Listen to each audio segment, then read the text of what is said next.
IPL ২০২৪ target বিশাল না হলেও Kolkata night রাইডার্সকে সাময়িক চাপে ফেলেছিলেন লগ্নের বাঁহাতি পেসার মহসিন খান।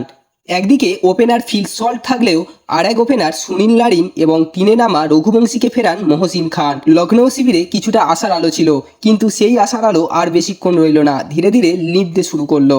লখনৌ সুপার জয়ান্টসের বিরুদ্ধে একতরফা পরিসংখ্যান ছিল কলকাতার নাইট রাইডার্সের।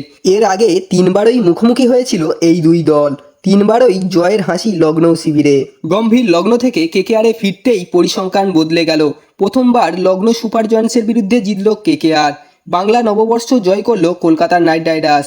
প্রচণ্ড গরমেও গড়লেন না সল্ট, বরং তার ইনিংসই কেকেআরকে সহজ জয়ে নেট রান রেটও বাড়িয়ে নিতে সাহায্য করলো। টসে জিতে ফিল্ডিংয়ের সিদ্ধান্ত নিয়েছিলেন কেকেআরের অধিনায়ক শ্রেয়াস আইয়ার। তার ভাবনাকে বাস্তবে রূপ দিতে পরিস্থিতি সহজ করে নেন কেকেআরের বোলাররা।